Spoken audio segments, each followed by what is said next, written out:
Muy buenas noches, esto es 4 a la N, soy Gonzalo Priale. Esta noche vamos a tratar sobre la tragedia del agua y saneamiento en el Perú y en la mesa me acompañan Iris Marmanillo, que fue funcionaria senior del Banco Mundial, especialista en agua y saneamiento por muchos años, también en el MEF, Milton Bongese, que es exministro de Vivienda, Construcción y Saneamiento, director de Vidensa Consultores, y Fernando Momi, que fue presidente de SUNAS. Así que, como ven, todos ellos han tenido posiciones muy importantes en el manejo del tema, así que vamos a poder encontrar lecciones de sus experiencias.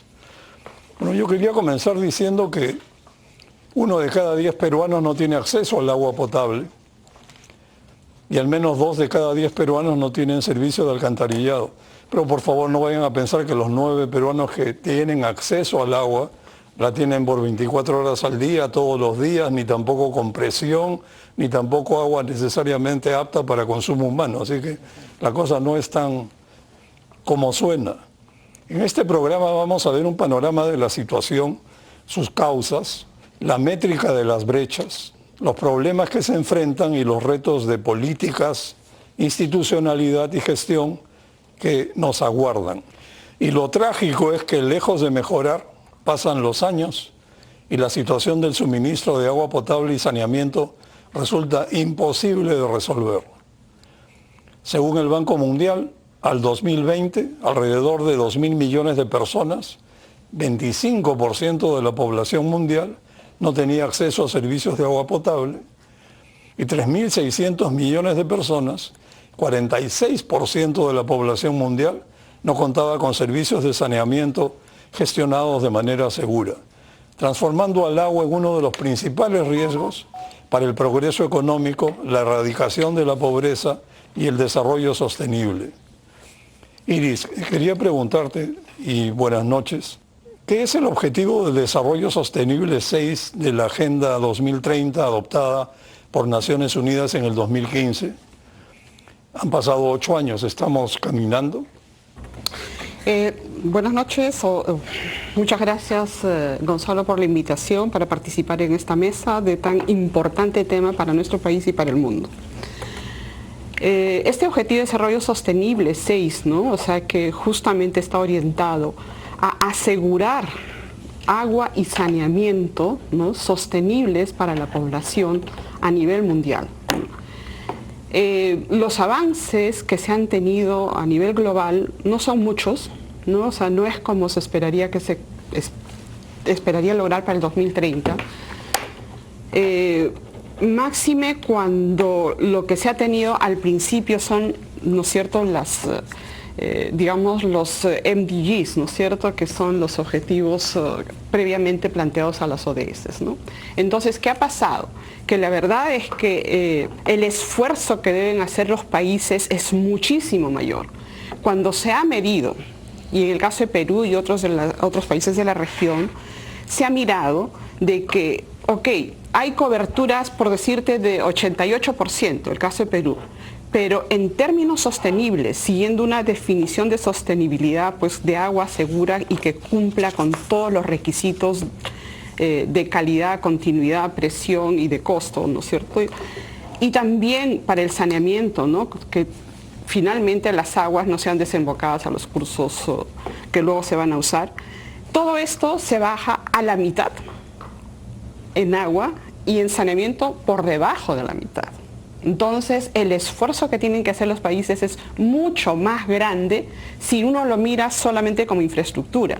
Pero el tema no solo es infraestructura, porque si hablamos de servicios de agua potable y saneamiento sostenibles, estamos hablando de infraestructura que tiene que ser gestionada, ¿no? Y gestionada de manera responsable y sostenible, ¿no? Y la verdad es que lo que se mira es que hay mucho esfuerzo para la inversión pública o privada en infraestructura y no así en la gestión. Bueno, Milton, ¿tú cuál crees que es el origen, la raíz de este grave problema con semejantes brechas? ¿Por qué perdura? Pero sobre todo, ¿cuál es su origen? Yo creo que el origen es básicamente ideológico y de prejuicios, ¿no? Hace 30 años por lo menos insistimos en un modelo de gestión que no ha funcionado, que no funciona ahora y que tampoco va a funcionar en el futuro. Tenemos unas empresas prestadoras de servicios de agua y saneamiento que son municipales, y que funcionan con todos los vicios que funciona una municipalidad provincial en el Perú. El alcalde pone al gerente de alguien de su confianza, un directorio generalmente mal conformado, escasísimos profesionales técnicos. Fernando, que ha sido superintendente de agua, sabe que en la mayoría ni siquiera hay un solo ingeniero, ni siquiera uno, ingeniero sanitario. Y todo esto porque se manejan pues políticamente, ¿no? El que gana las elecciones en su localidad cree que tiene derecho de que el que le cargó en la manifestación o en la campaña tiene derecho a sentarse en un cargo gerencial dentro de la EPS. Y ahí más bien una vez que llegan a los cargos hay unos sindicatos muy fuertes que toman prácticamente, son dueñas de las empresas, y las empresas pues si sacamos a Sedapal del promedio, pierden más del 40% del agua que producen, es decir, no la facturan. Y si la facturan no la cobran. Y si la facturan no la cobran, que ese es el segundo problema, ¿no? Y por lo tanto no tienen pues recursos para el funcionamiento, pero tampoco la capacidad técnica. Y es un sector que se guía por el populismo, y cada vez que alguien quiere hacer una reforma en el sector, empiezan con ese bendito estribillo de que quieres privatizar la empresa, los chilenos no van a conquistar, van a venir de los monstruos y se van a comer a los niños, lo cual es una barbaridad, ¿no? Ahí entre el 2011 y el 2016, a mí me tocó estar entre el 2014 y 15, se diseñó toda una reforma en el sector en el que se creaba la OTAS para que la OTAS tome posesión de las empresas y las transforme a través de incorporar contratos de gestión o concesiones hacia una forma de gestión más tecnificada. Pero luego OTAS, lamentablemente, a partir del 2016 se convirtió en una entidad que lo que hace es subsidiar los costos operativos, nada más. Se dedican a limpiar las tuberías, a poner micromedidores, pero de mejorar la gestión, cero. Sí, pues yo quería, como un pequeño aporte, retroceder todavía algo atrás de lo que menciona Milton. Y miren, según un estudio de Ricardo Ford y Álvaro Espinosa de Grade, desde el año 2000, las ciudades del Perú se han expandido cerca de 50%. Así es. Y más del 90% de esta expansión urbana es de carácter informal, no planificada. El Estado, aunque se demora aquí 14 años en promedio en dotar de agua a estas urbanizaciones informales, por llamarlas amistosamente, termina subsidiando a quienes adquieren lotes allí. Subsidiar no es malo. Lo que produce es que esto eleva el precio del suelo urbano informal a la larga, y la rentabilidad que ofrecen al principio los traficantes de terrenos, que operan de la mano de alcaldes. Así que agréguenle a esto que en el Perú el 70% de las viviendas son autoconstruidas. Pero además, esto no es lo único. Por décadas el Congreso aprueba por amplia mayoría leyes populistas que extienden una y otra vez Lo acaba de hacer, el plazo para la titulación de terrenos urbanos ocupados por posesionarios informales.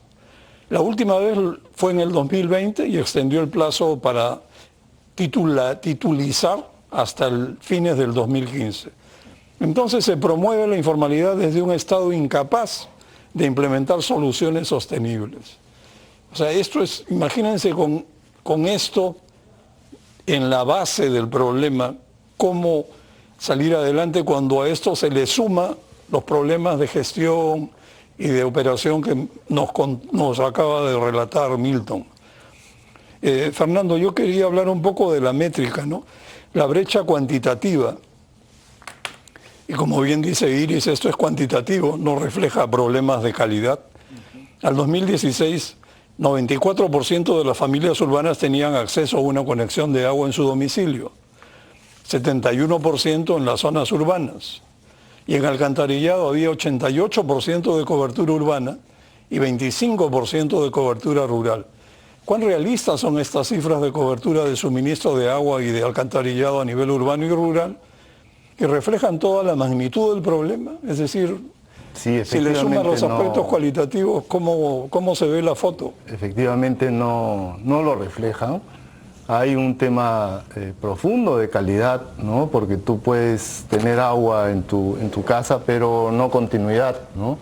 La continuidad es muy, muy irregular. En Lima, digamos que estamos con alrededor de 21 horas, ¿no? Es buena, bastante buena diría yo. Pero hay ciudades que tienen 7 horas, hay ciudades que están en la catástrofe como Cerro de Pasco, que tienen 1 hora en promedio. Y ahora que vienen estas marchas, Juliaca tiene 3 horas. Juliaca tiene 3 horas, entonces hay una tremenda brecha y claro, como dices, la ciudad se sigue expandiendo y la cantidad de agua que viene en los ríos o que tenemos en las fuentes es la misma. O sea, no es que la cantidad de agua aumenta en función a cómo crece la ciudad, ¿no? Bueno fuera, que así sea, ¿no? Pero no, eso no. Por eso es tan importante cuidar las fuentes de agua y tratar de conseguir otras fuentes de agua, ¿no? En el artículo hablabas de reservorios, de trasvases, que son necesarios. Y esto siempre combinado con todas las soluciones que puedan haber. En la costa hay un proceso de desalinización, ¿no? En las playas del sur tenemos una concesión ahí, Provisur, que atiende a cuatro distritos, Punta Hermosa, Punta Negra, San Bartolo, Santa María, en un proceso de desalinización, lo cual es bueno porque uno empieza a diversificar las fuentes de agua. Tenemos fuentes de agua subterránea que tenemos que cuidar urgentemente porque esas son las reservas que tenemos, ¿no? Las reservas hídricas, y tenemos las partes altas de la cuenca, ¿no? Del Chirilú, Chillón, Rímac, Lurín y el Mantaro, que también tenemos que cuidar y restaurar, ¿no? Entonces invertir sí en redes de distribución, sí en plantas de potabilización, en redes de alcantarillado, pero también hay que invertir en las fuentes de agua, ¿no? Entonces hay ahí también una tarea pendiente en todas las EPS, ¿no? Y sí es cierto también que la realidad es irregular, no en todas las EPS son un desastre, hay excepciones, y eso digamos que son de alguna forma las que pueden servir de modelos de gestión, ¿no? Para acompañar al resto, ¿no? Pero en general sí, sobre todo las EPS del norte, ¿no? Tienen muchísimos problemas, ¿no? De gestión sobre todo, como decía Iris, ¿no? Miren, y amigos y amigas, agreguemos a esto para tener la foto cruda del problema. Las ciudades crecen informalmente, pero no crean pues que crecen en los lugares donde hay agua, en los mejores lugares de la ciudad, no sería posible. No, en arenales, en zonas donde hay mucha distancia a las fuentes de agua, en cerros, o por último al borde de ríos, en quebradas secas, en zonas de alto riesgo no mitigable. Entonces, eso compone todavía más lo grave de este problema que vemos que es realmente una tragedia. Ahora, Milton, estamos viendo que las cifras de brecha son espectaculares, pero por otro lado hay varios escenarios proyectados por el sector de vivienda, construcción y saneamiento para el cierre de brechas, que la verdad resultan poco creíbles. ¿Cuánto cuesta cerrar estas brechas y al ritmo actual, en cuántos años se cerrarían o qué se puede hacer para mejorar este ritmo? Mira, ahí la gran mentira del sector es pensar que con plata se arregla el problema. Nosotros, en esa época Iris estaba en el Banco Mundial y los distintos, el Banco Mundial, el BID, KfW, toda la cooperación internacional se juntó para hacer un plan de inversiones al 2030. Y ahí se cuantificó que eran como 50.000 millones de soles el costo de cerrar la brecha, es decir, que todos tengan una conexión de agua segura en su casa. Así se cuantificó el 2015 y el 2017, con la última revisión del Plan Nacional de Saneamiento, se modificó un poco esa cifra y se decía que faltaban 49.500 millones de soles. Desde entonces hasta el año pasado se han presupuestado más de 38.000 millones de soles. Fíjate la magnitud, que es casi el 80%, alrededor del 80% de lo que hubiera costado cerrarla, y se han gastado como 25.000 millones de soles. Y la brecha no se ha cerrado, no se ha movido. Ha pasado de 88.1% en urbano a 89%, menos de un punto. Y en alcantarillado se ha quedado también en alrededor en rural se ha quedado como, no, en alcantarillado como en 79%, no ha cambiado casi nada. Entonces es claro que este es un problema que ni siquiera se soluciona con plata, se requiere capacidad de gestión, y lo que tenemos hoy día manejando el agua potable y el saneamiento en el Perú, lamentablemente no tiene esas capacidades técnicas. Yo creo que el colmo ha sido lo que acabamos de ver en el gobierno de Castillo y el ministro Alvarado, un decreto de urgencia 012 que repartió la plata de todo el año solamente a una región, y a proyectos que muchas veces no tenían la viabilidad necesaria, ¿no? Ya vimos por qué, todas las razones que hubo alrededor de esas decisiones. Entonces, o transformamos de manera sustantiva el sector, o vamos a estar lamentándonos permanentemente de esta escasez de agua, que ya ni siquiera me preocupa la cantidad, sino la calidad. En las cifras de la SUNAS te mencionan que solamente la mitad de los hogares de la costa del Perú tienen agua clorada que asegure su desinfección. Y en la sierra y en la selva son menos del 20% de los hogares que tienen una conexión domiciliaria pasan la prueba del cloro suficiente en esas aguas. Entonces, cambiemos, profesionalicemos, más allá de la discusión ideológica, algo hay que hacer, hay que cambiar esas empresas que hoy día son básicamente entidades políticas, tienen que transformarse en entidades técnicas. El problema es, la verdad, interminable. Pero, Fernando, tú, desde tu punto de vista, sí, ¿cómo es esto? Se ha metido plata, sí, han pasado los años. Parecía que se estaba trabajando en algún sentido, pero las brechas no se han movido. No ha habido impacto significativo en el cierre de brechas. O sea, para decirlo crudamente, nada cambia. ¿A qué se debe esto? Yo creo que el diagnóstico es correcto, es un tema de gestión. O sea, no es fácil hacer redes de distribución de agua y redes de recojo de alcantarillado. O sea, no es fácil. Tienes que hacer proyectos de inversión pública y, claro, hacer un proyecto de inversión pública para una empresa prestadora de servicios de saneamiento siempre ha sido muy difícil. Ahora, si tienes la suerte de tener un equipo, porque necesitas un equipo que por lo menos contrate bien, ¿no? Contrate bien a una empresa que haga bien este proyecto de agua y alcantarillado, que es complejo, o sea, es más complejo que la electricidad, por ejemplo, ¿no? Si tienes una empresa, o sea, un equipo que hace bien esta licitación, después tienes que contratarlo. Haces la licitación y tienes que tener un equipo que licita bien, sin corrupción, ¿no? Y una vez que contratas, tienes que contratar también un equipo que supervise bien. Entonces son muchos pasos los que hay que dar para mejorar, ¿no? Este proceso de inversión pública es mucha gestión. O sea, tienen que haber en las EPS personas súper especializadas en esto.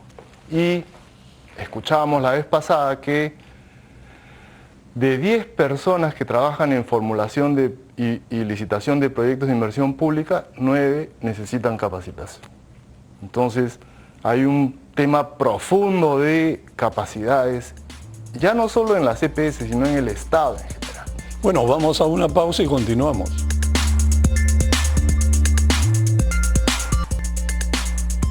La verdad, como dice Fernando, hacer saneamiento y tender agua potable no es ninguna broma. O sea, un albañil o un maestro que no tiene suficiente pericia te deja hace la obra, la tapa y 2 meses después todo se filtra y no funciona y se quedó en nada.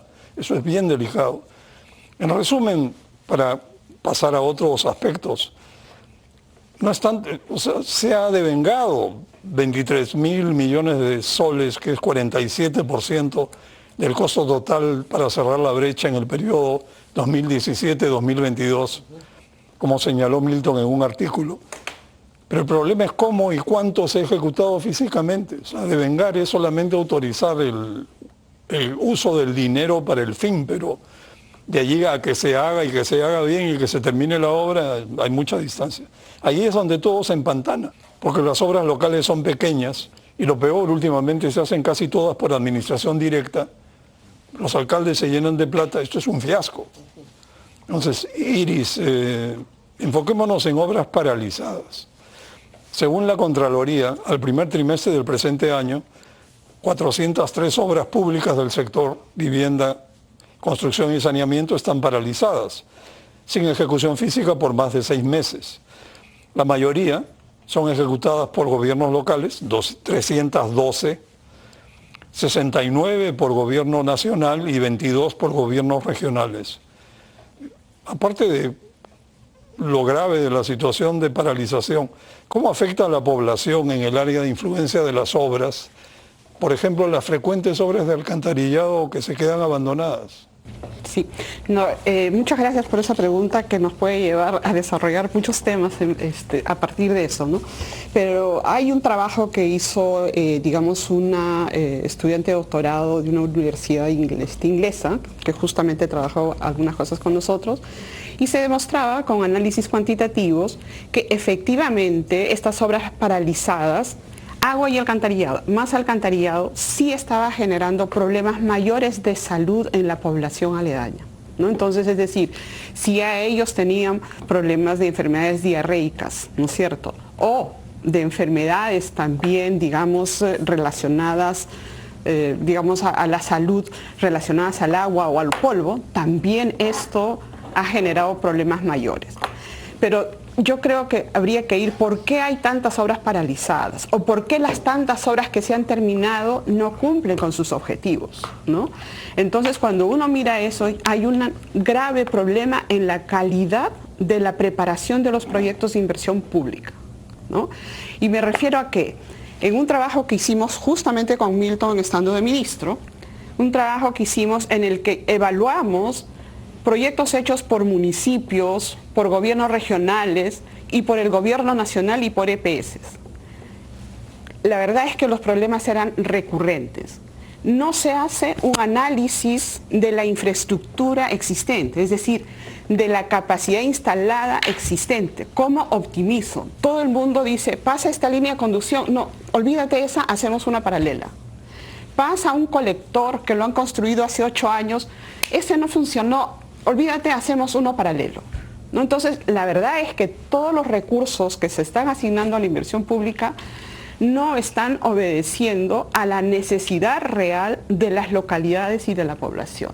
Entonces, hay un problema de la calidad porque no se hace este análisis, como he mencionado, de la capacidad instalada, para optimizar esa capacidad instalada. Tampoco se hace un análisis del funcionamiento de esa infraestructura instalada y de la capacidad del que va a operar, mantener y administrar esos servicios. Entonces, el proyecto de inversión pública muchas veces se limita a la línea esta que voy a construir, pero esa línea no va a funcionar si no hago el análisis del resto. Entonces, son temas que hay que mejorar en la inversión pública en nuestro país Y creo que en cada sector es diferente. Entonces, ese es un tema grave. ¿Por qué muchas de estas obras se paralizan? Porque les hiciste trazos inadecuados, no consideraste las áreas que había que expropiar o derechos de uso, ¿no? O, por otro lado, se lanzan procesos de licitación al menor precio de acuerdo a la ley de contrataciones, gana el del menor precio sin asegurar la calidad, ¿no?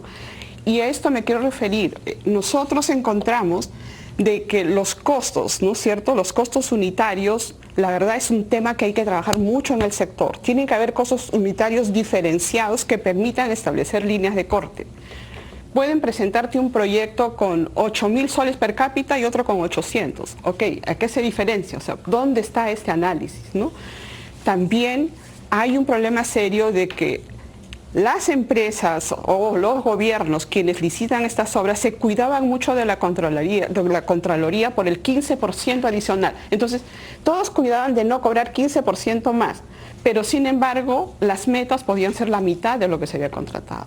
Sí, no es solo que se concursa y los precios ganadores suelen ser los más bajos, no importa si la calidad viene o no acompañando, sino que también la base de referencia para estimar el presupuesto de base a partir del cual se compite están subcalculados. Entonces todo es deprimente en el mismo sentido. Fernando, quería preguntarte, ¿cuáles son las falencias institucionales en esta materia? Bueno, hay, como decía yo, No puedes hablar mal de SUNAS. No es SUNAS. Yo creo que SUNAS hace un esfuerzo grande. En el caso de, por ejemplo, se mencionó a OTAS, ¿no? OTAS fue pensada en su momento para reflotar a las empresas, ¿no? Entonces las empresas que estaban muy mal entraban a un proceso de administración y OTAS tenía que hacer un plan de reflotamiento. Y en base a ese plan de reflotamiento presentado a la SUNAS, iba a darle recursos y también capacidades para gestionar mejor la empresa y gestionar mejor la tarifa. Eso creo que todavía está en proceso, o sea, no se ha avanzado mucho. Lo que antes se hacía en el ministerio era transferir recursos, ¿no? Transferir recursos a las regiones, a los municipios y poco a las EPS. Entonces los municipios y regiones construían sin conocimiento de la EPS. Ahora se transfiere recursos también a las EPS, pero hay que ver si es que tienen la capacidad para hacer los proyectos de inversión pública, que es lo que hemos hablado antes, ¿no? Entonces se requiere, creo que hay un cambio. Yo no sé si es que es un tema de administración privada, ¿no?, lo que se requiere, porque hay EPS, como decía, que pueden funcionar bien, ¿no?, como Arequipa, por ejemplo, Cusco, Tacna o Moquegua, ¿no? Hay EPS que funcionan bastante bien, por eso mencionaba algunas del sur, pero hay otras que, digamos, están en el polo opuesto, ¿no?, que pierden el 55% del agua que producen, por ejemplo, en el caso de Piura, ¿no? Y Piura es una EPS que está intervenida por el Estado. O sea, ahí ni siquiera es la OTAS, ni siquiera es que los directores los está poniendo el propio Estado. Entonces, y está incluso en un proceso de Indecopi, me parece todavía, no sé. Entonces, ¿qué está pasando ahí? O sea, tampoco es el gobierno central puede administrar esto. O sea, hemos tenido el caso de Tumbes, una concesión, debo decirlo, mal hecha, mal diseñada, ¿no?, y que por eso ha fracasado. No porque haya estado mal hecha, mal diseñada, ¿no?, y que por eso ha fracasado. No porque haya estado un privado, ¿no? Pero yo creo que en términos de gestión necesitamos gestionar mejor. O sea, tenemos concesiones en Lima que están muy bien gestionadas de unas partes de la prestación del servicio, ¿no? Agua Azul, en el caso del Chillón, Tahuada, Las Chiras, están cumpliendo con lo que tienen que hacer. Tal vez esa sea una solución. Provisur creo que en general está cumpliendo. O sea, pero nos damos cuenta además que invertimos un montón de dinero dándole el dinero a las EPS o a los municipios, a las regiones, no es que no haya dinero, ¿no? Tenemos que utilizar bien el dinero. No importa si es privado o público, la cosa es que sea bueno la prestación del servicio, bien administrado, bien usado, ¿no? Probablemente, para decirlo bruscamente, de repente le estamos dando recursos a los perdedores. Y bueno, no pueden hacer cosas más allá de su capacidad. Iris, una pregunta, ¿qué buenas prácticas institucionales existen a nivel de los países de la región? ¿Y es Chile el país más avanzado? A nivel de la región, yo les comento que dicen que que no es fácil verse en el espejo, ¿no? O sea, el caso de Perú, en el orden institucional macro, es considerado, digamos, como un buen diseño, ¿ok? El tener un regulador, el tener prestadores y tener un órgano rector, ¿no? Ok, pero el tema es la implementación.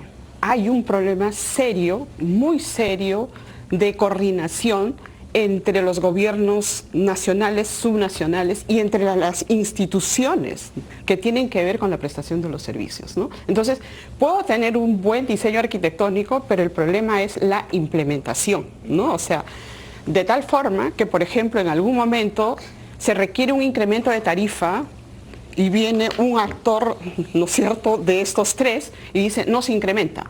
Pero eso...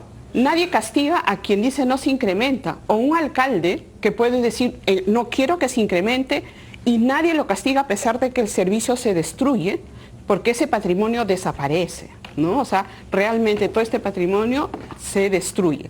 Una buena práctica, la de Chile. Efectivamente Chile es de los países que ha avanzado muchísimo en coberturas de agua y alcantarillado, y con decisiones que han ido tomando a través del tiempo. ¿Tienen un regulador también? Tienen un regulador que es la Superintendencia de Servicios Sanitarios, a la que entra el regulador, pero por un proceso súper competitivo. Tú no vas a tener un regulador que no conozca del servicio, ¿no? Entonces, los reguladores han pasado por la misma institución, son gente muy capaz, muy competitiva, y también, digamos, los operadores, ¿no es cierto?, todos son privados, también han tenido un camino de aprendizaje muy grande. Por ejemplo, cuando... En Chile hay operadores privados manejando agua. Sí, todos son operadores privados, sí. Salvo en el sector rural. Sí. Pero ojo, un comentario medio coyuntural, pero una de las banderas de la izquierda en este cambio de constitución que fracasó era tirarse abajo el modelo de agua de Chile. Sí. Era lo que más querían, sacarlo del mapa. Sí. Pero hay otros modelos que creo que dependiendo de los segmentos, o sea, cuando uno mira el sector de agua y saneamiento, creo que es importante mirar que tenemos en el ámbito urbano Sedapal, que tiene el 50% de la población urbana, y las otras 50 EPS reconocidas, o sea, o 49 empresas reconocidas que tienen más o menos el otro 50%. Sin embargo, hay otras 15 empresas no reconocidas que se dicen empresas, ¿no? Pero o sea, ese es un segmento, ¿no? Entonces, cuando uno dice, ¿cómo es posible que hayan 49 empresas para la mitad de la población? Oye, pues no hay un tamaño económico que vaya a ser sostenible nunca, ¿no? Es decir, tenemos 5 empresas de agua y saneamiento en Puno, 5 empresas de agua y saneamiento en Junín, tenemos 4 en el resto de Lima, tenemos 4 en Ica, o sea, otras 4 en San Martín. Eso nunca va a ser económicamente sostenible. Entonces, este es un tema crucial, estructural, que si no se integra, nunca va a ser sostenible. Y eso significa decisiones de política sumamente importantes, ¿no? Sí, vamos hacia ese punto, ¿no?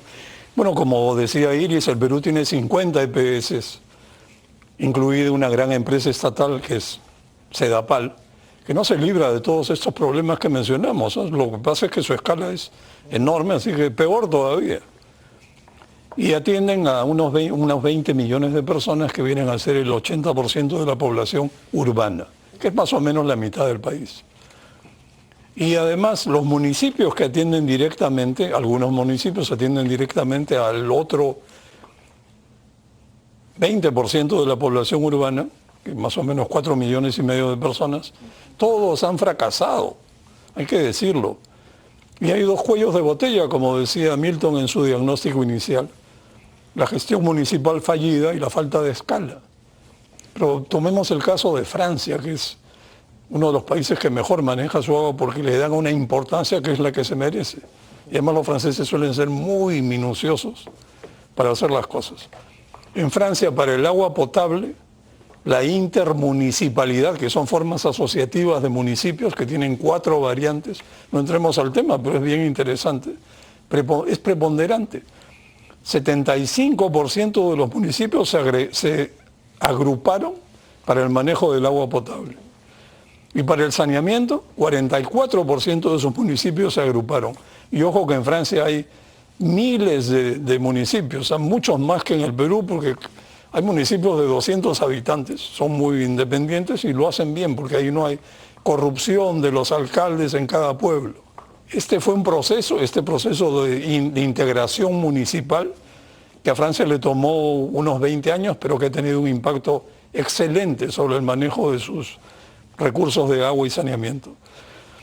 Milton, yo te quería preguntar, en este tema y en este contexto, ¿cómo podría funcionar el suministro de agua potable y saneamiento si está a cargo de 50 EPS y Sedapal, o a cargo de municipios que no tienen ni escala económica, muchos de ellos, ni gobernanza, ni capacidades? ¿Cómo solucionar la gestión municipal fallida, la falta de escala?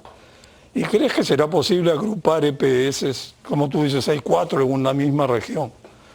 O agrupar municipios y además empaquetar los proyectos.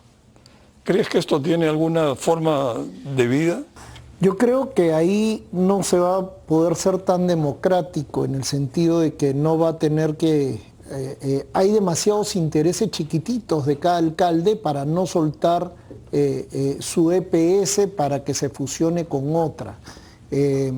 La OTAS se creó justamente para poder intervenir a las EPS a través del directorio y fomentar 2 cosas. En primer lugar, que se fusionen varias EPS para que luego tengan esa escala técnica mínima necesaria que mencionaba Iris, pero por otro lado poder profesionalizar la gestión.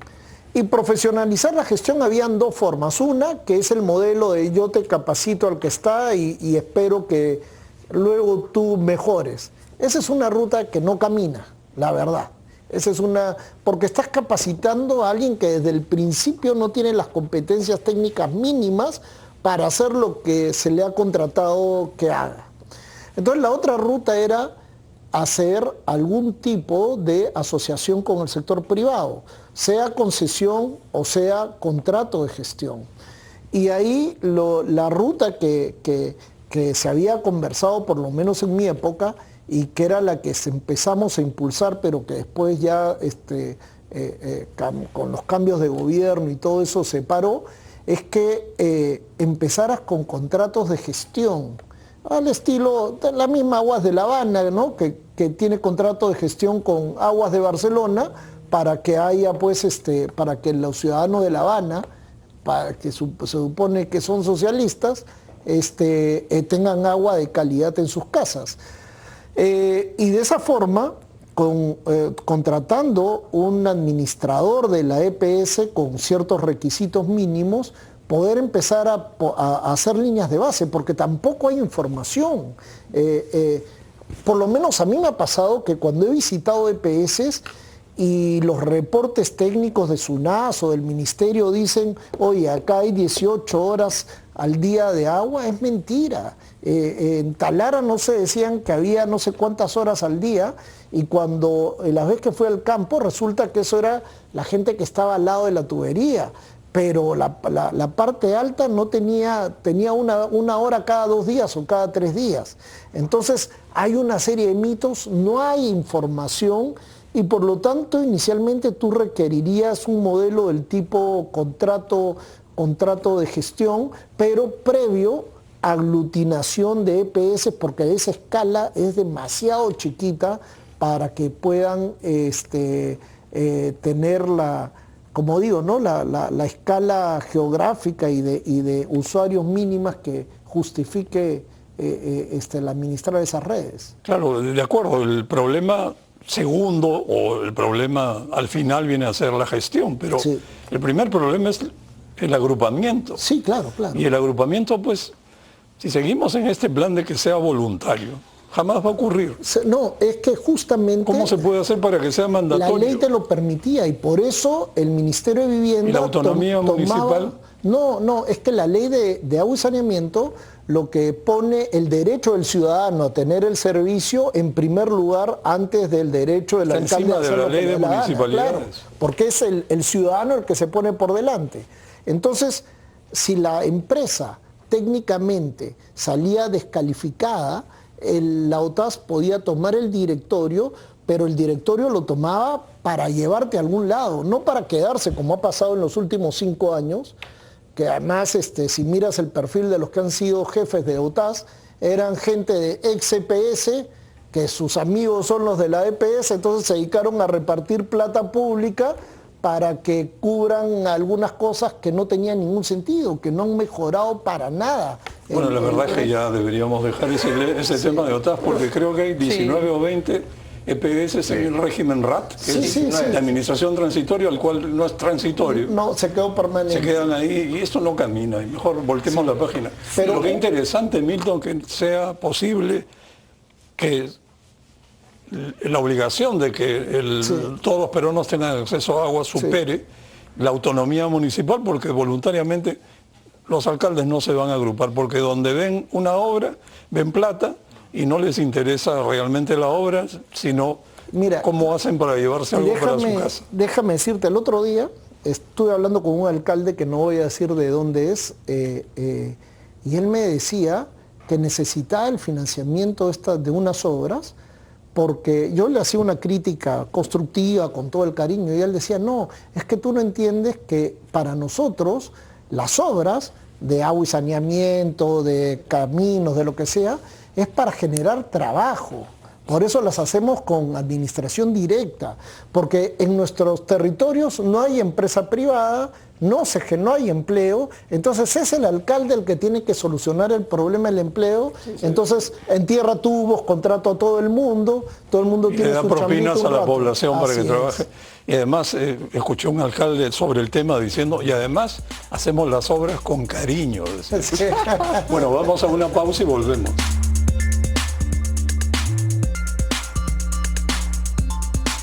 Bueno, Iris, ¿cómo enfrentar pues este problema de la nula gestión? ¿Crees que hay espacio para la participación privada como sugiere Milton? Miren, en el caso de Perú, yo creo que es bien importante mirar la experiencia que existe. O sea, Sedapal, la empresa de agua potable para Lima, tiene el 70% de sus actividades bajo operación privada. 70% de sus actividades.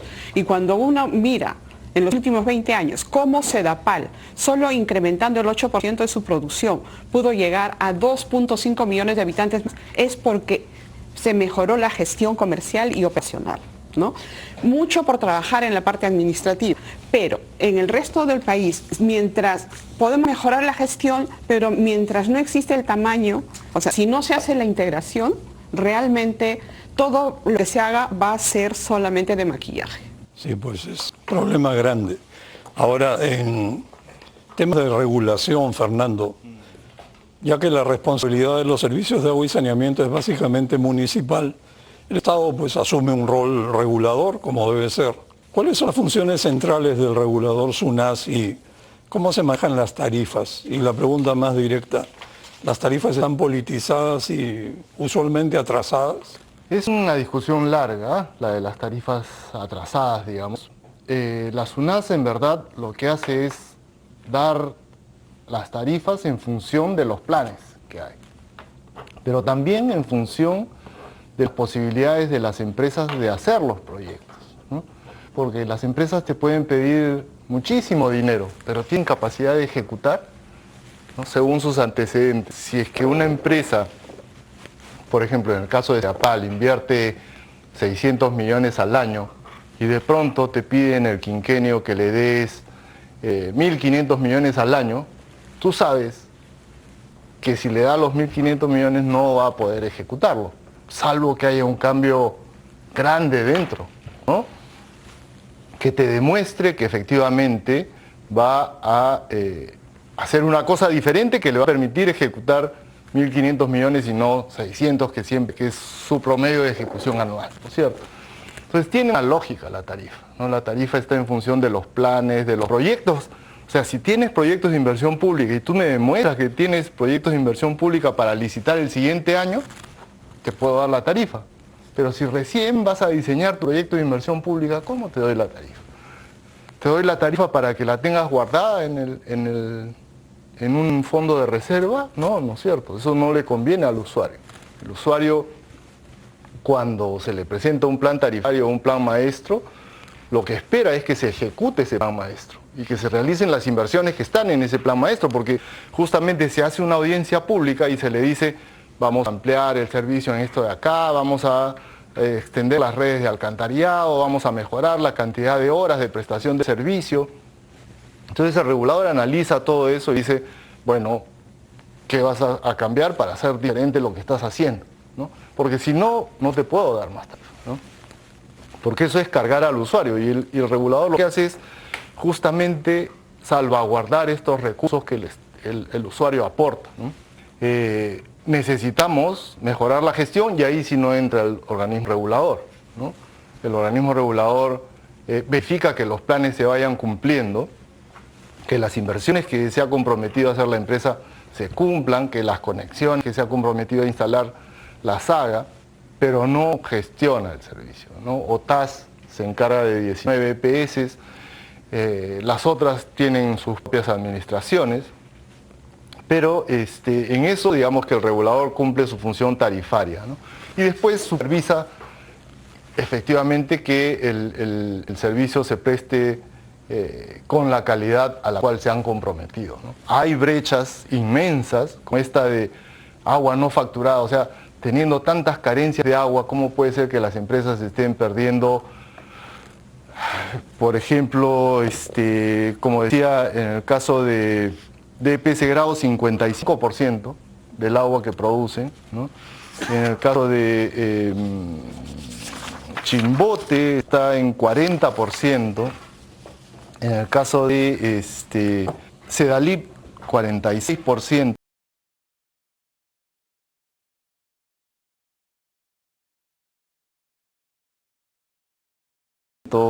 Epsel 47%, o sea, produces, imagínate que produces pan y el 50% de lo que produces lo botas, ¿no? O sea, y una pregunta para una respuesta breve. Y el caso de Sedapal, yo todos los años escucho que tiene planes de inversión por 700 millones, termina el año y no ha invertido ni la mitad. sí. Y no pasa nada. Y además no sé cómo hace, pero al final tiene 20 millones de utilidades. Sí, justamente no invertir te produce utilidades financieras, pues, ¿no? Pero Sedapal, digamos que hemos conversado, es una empresa muy grande, ¿no? Con muchísimos problemas y según lo que conversaba con el presidente de SUNAS, me decía que el año pasado ha invertido el 75% de su plan. Lo cual me sorprendió, que está bien, ¿no? O sea, 75% es un gran avance, ¿no? Y eso se debe a que seguro que ha diversificado la forma como hace sus inversiones. Creo que en un momento ha ido hacia el PNUD a hacer contrataciones, entonces ha podido avanzar con los proyectos más grandes, ¿no? Los proyectos emblemáticos que ha llamado en algún momento, ¿no? Tal vez esa sea una forma, ¿no?, de avanzar con los proyectos más grandes de Sedapal, ¿no? Pero ojalá que los termine algún día. Iris, una pregunta. ¿Es práctica común subsidiar el suministro de agua y saneamiento? ¿Y cuáles son las prácticas usuales o las mejores prácticas, en tu opinión, al respecto? Sí, en el caso de Perú el subsidio es cruzado, ¿no? Es decir, que básicamente la industria y el comercio está subsidiando a los domésticos, pero incluso nosotros que estamos sentados en esta mesa estamos subsidiando, ¿no es cierto?, digamos, a gran parte de la población. Estamos siendo subsidiados, perdón, ¿ya?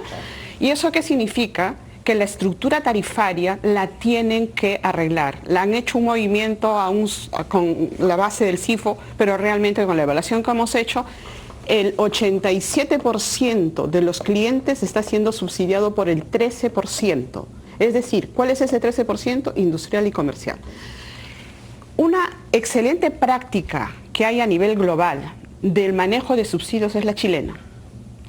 Y este modelo chileno lo que tiene es una movilidad muy grande de quienes son subsidiados, administrados por los municipios con un sistema administrativo que es muy costoso, difícil de implementar, pero ellos lo tienen para todos los servicios. Es decir, allá sí se subsidia realmente a un porcentaje pequeño. No me acuerdo, creo que era del 10%, no como acá, que el 87% es subsidiado, ¿no? Entonces sí existen prácticas importantes que hay que trabajar no solamente en el nivel medio tarifario, sino en la estructura tarifaria. Y en el caso de Perú, que aprovecho esta pregunta que tiene que ver con tarifas, es que se tiene que revisar el modelo tarifario, ¿no? ¿Por qué? La tarifa de agua, ¿no? Y es un porcentaje la de alcantarillado y tratamiento de residuales, siendo que el alcantarillado y el tratamiento de aguas residuales en costos de inversión, costo de capital es mucho más alto y en operación y mantenimiento también es mucho más alto. Ahí otra vez hay modelos ¿Más alto que el del agua? Mucho más alto que el de agua. Es lo que vi un residuo me pareció muy raro, dije, claro. Algo está mal. Entonces ahí, por ejemplo, es un trabajo por hacer, ¿no? Entonces, en la parte tarifaria. Hay otros modelos que hay que revisar cuál se adapta para el país. Nosotros hemos revisado, por ejemplo, el modelo español, el portugués, el mexicano, el colombiano, brasileño, chileno y el peruano. Y la verdad es que mirando de todos estos, Perú tiene un modelo que tiene que revisar mirando estas prácticas de estos países en su modelo de financiamiento de inversiones. Y esto nos lleva a la necesidad que el país necesita una política de inversiones, financiamiento, subsidios y cofinanciamiento. No lo existe y por eso es que todo el mundo puede extender la mano y recibir recursos del nivel nacional. Sí, pues es cada vez más complicado el tema. Milton, a ver, tú que tienes recorrido político, ¿cómo enfrentar el rechazo ideológico o ideologizado de la izquierda, sobre todo la izquierda más progresista, y superar esto que yo llamaría con sinceridad el atarantamiento de los políticos? Porque basta que un congresista zurdo se levante y use un verbo inflamado, que el agua no se regala, y el agua, etcétera, etcétera, y todo el mundo francamente se chupan y seguimos con este problema. ¿Cómo ves eso? Mira, yo creo que comunicando a la gente directamente, a mí me pasó, no voy a decir la región a la que fui, que había tenido una gran rotura de matriz y la EPS no tenía la capacidad mínima de financiar la reposición del agua. Esta ciudad importante del Perú estuvo sin agua varios días y la EPS fue incapaz. Cuando llegamos, además en ese momento estábamos tratando de impulsar esta participación del sector privado, el sindicato nos declaró la guerra y de hecho vinieron varios periodistas a decir que lo que en el gobierno nacional queríamos era privatizar y se van a morir y qué sé yo. Y yo lo que le dije a los periodistas en ese minuto fue, oye, hoy día la empresa ya está privatizada, es del sindicato, es de los que están manejando la empresa, porque todo lo que contratan, lo contratan carísimo y todos los ingresos que reciben los cobran malísimo. Ya lo dijo Fernando, cobras casi la mitad de lo que produces. Cualquier empresa privada cobrando la mitad de lo que produce se quebraría, pero en 2 meses. Entonces ahí la receta es hablar con la población, enseñarles. Y claro, sí hay que ser cuidadoso con la tarifa, es un tema muy sensible. Yo no estoy tan de acuerdo que el problema sea, le metimos números cuando estuve en vivienda. Si tú tienes, como digo, por el lado de los ingresos, disminuyendo pérdidas podrías aumentar 30 o hasta 40% los ingresos de una empresa muy fácilmente, solamente con gestión operativa y comercial. Y por el lado de costos, en vez de contratar a todos esos proveedores, esas empresitas de exfuncionarios de la EPS para que den mantenimiento, contrataras una buena, también ahorrarías muchos costos, más allá del sobredimensionamiento en personal que tienen muchas de estas empresas. Entonces, creo que tanto por el lado de costos como por el lado de ingresos se pueden optimizar si es que se gestionaran de manera profesional. ¿no? Entonces, no estoy tan seguro que sea un tema de tarifas bajas, por lo menos no en todas, en alguna probablemente, pero no en todas definitivamente. Y hay que comunicar a la población, hablar, y yo me da la sensación que ahora el agua y el saneamiento es el elefante dentro de la sala que nadie quiere ver. ¿Ah? Está ahí, Siempre, es gigante y nadie quiere tocar el tema, ¿no? Siempre No es un tema de prioridad y hay que enfrentarlo. Yo me atrevo a decir que es el principal problema nacional. sí, Sí, es duda. el principal problema, sí. Es bueno relevarlo. Ahora, claro, podemos informar y este programa espero que sirva para que la gente se entere algo, conozca el tema, pero los políticos son inmunes, ¿no? Lo estamos viendo en el Congreso, o sea, simplemente han perdido contacto con la realidad, viven en un mundo paralelo, entonces este asunto no creo que les toque la piel. Bueno, para cerrar el programa, agradeciéndoles a ustedes por estar aquí, digamos, las municipalidades no pueden administrar las EPS directamente, han fracasado rotundamente, esto incluye a Sedapal. Los municipios necesitan agruparse y cooperar para adquirir escala económica viable, compartir recursos y delegar su gestión temporalmente a un operador privado dentro del marco de contratos de gerencia e inversiones a largo plazo, 20 o 30 años, con metas de cobertura y de tarifas, lo cual implica el empaquetamiento de proyectos en el territorio que manejen y la operación y mantenimiento de las redes, el despacho del agua, la facturación, la medición y la cobranza. Y esto vale para Sedapal.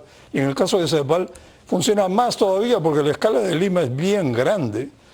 Y considerando que Sedapal probablemente no cobra 25% del agua que despacha, se pierde en redes 27, factura lo que queda y de eso cobra una parte. Cualquier empresa privada de categoría internacional comprometida con un programa de cobertura y de tarifas, estoy seguro que no solamente alcanzaría mayor cobertura, sino que hasta podrían bajar las tarifas. Estamos acá perdiendo el tiempo y perdiendo plata todos los ciudadanos y sobre todo no podemos seguir viviendo con falta de agua. Así que creo que este es el mensaje central. Muchas gracias Fernando, gracias Milton y gracias Iris. Ha sido un gusto conversar con ustedes.